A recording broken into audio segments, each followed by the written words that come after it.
এসভিও pattern. এসভিও প্যাটার্নটা কি না, প্রথমে থাকবে সাবজেক্ট, তারপরে থাকবে ভার্ব, তারপরে থাকবে অবজেক্ট। এখানেও ঠিক তেমনিভাবে আমি লিখে নিচ্ছি, প্রথমে থাকছে সাবজেক্ট, সাবজেক্ট অনুযায়ী থাকবে অ্যাম অথবা ইজ অথবা আর, তারপরে থাকবে প্রিন্সিপাল ভার্বের present form of main verb or principal verb, present form of main verb plus ing plus object। এইভাবে কিন্তু আমরা প্রেজেন্ট কন্টিনিউয়াস টেন্স গঠন করতে পারি। সাবজেক্টের পর সাবজেক্ট অনুযায়ী আই থাকলে অ্যাম, একটু স্মরণ করিয়ে দিই, উই থাকলে আর, ইউ থাকলে both singular and plural, two cases we are using are, that means second person singular also there will be are, second person plural there will be আর।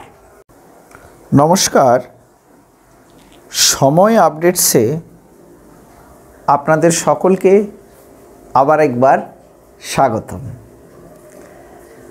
আজ আমাদের ধারাবাহিকভাবে ক্লাস চলছে, সেই ক্লাসের আজকে নতুন এপিসোড। আমরা আজকে প্রেজেন্ট কন্টিনিউয়াস টেন্স আলোচনা করব। সিম্পল প্রেজেন্ট বা প্রেজেন্ট ইনডেফিনাইট টেন্স সম্পূর্ণরূপে আমরা আলোচনা করেছি। প্রতিটি সেন্টেন্সের উপরে আলোচনা হয়েছে। অ্যাসার্টিভ অর অ্যাফার্মেটিভ, অ্যাসার্টিভ সেন্টেন্সকেই দুটো ভাগে আমরা ভাগ করেছি, একটা অ্যাফার্মেটিভ, একটা নেগেটিভ। তো সেই অ্যাফার্মেটিভটি এবং নেগেটিভ দুটোই আলোচনা হয়েছে, তার সাথে ইন্ট্রোগেটিভ হয়েছে এবং নেগেটিভ ইন্ট্রোগেটিভ হয়েছে। আজকে এই প্রেজেন্ট কন্টিনিউয়াস টেন্সের উপরে আমাদের কিছু আলোচনা হবে, ধারাবাহিকভাবে চলবে। এর পরের এপিসোডে আমরা এইটার আরও সেরকম সেন্টেন্স ওয়াইজ এক্সপ্লানেশন আমরা করব বা দেখব। তো প্রেজেন্ট কন্টিনিউয়াস টেন্স, এই টেন্সটার সাথে প্রেজেন্ট শব্দটা সূচিত করছে বর্তমান। এই শব্দটার সাথে জড়িত বর্তমান মানে প্রেজেন্ট টাইম বা প্রেজেন্ট মোমেন্ট।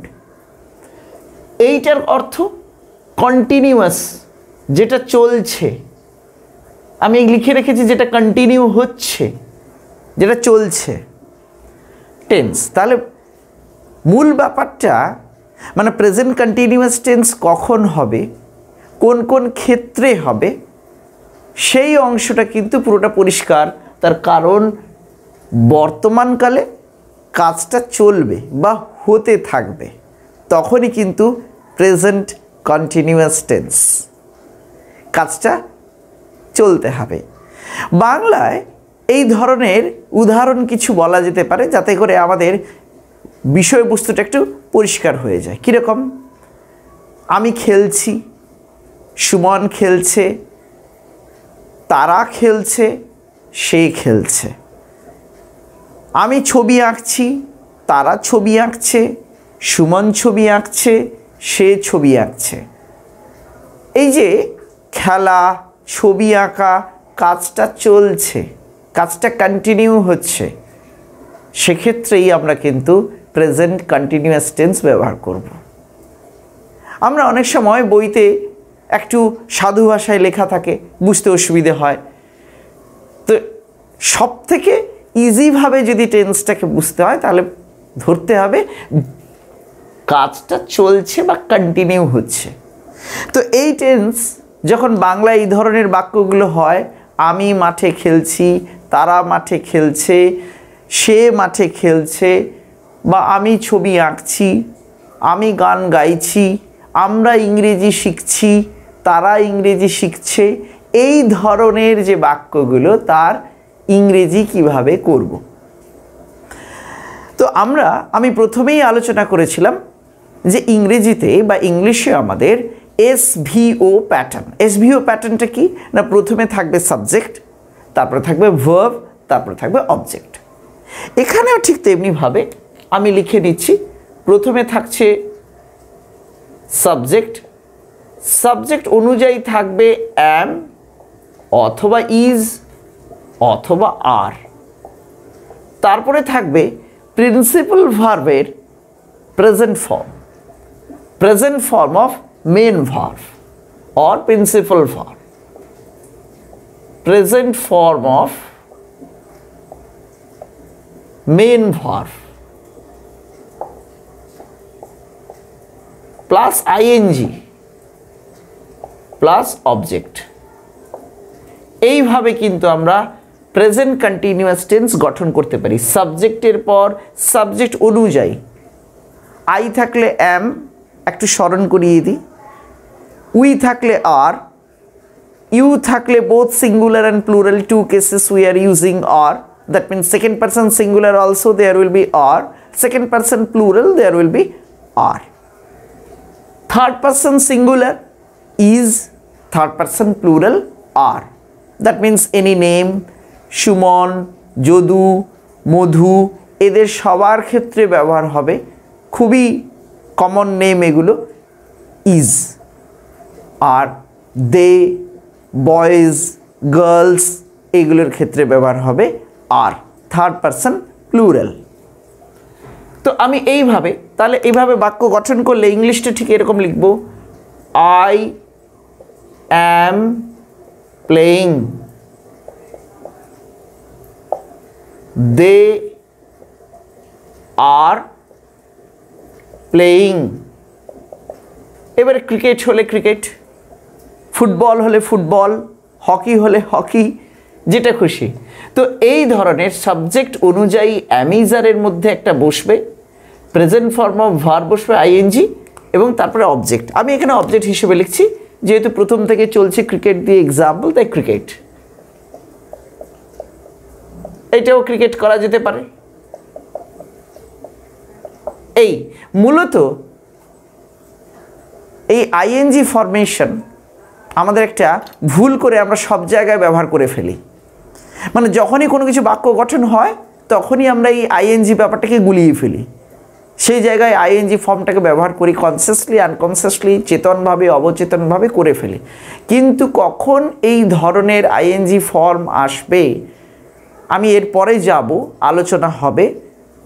এছাড়াও এই টেন্স ছাড়াও আমরা কিন্তু আইএনজির ফরমেশন করে থাকি, পার্টিসিপল এবং জিরান্ড, পরে আসবো, সেটার ব্যাপারে ডিটেলসে হবে।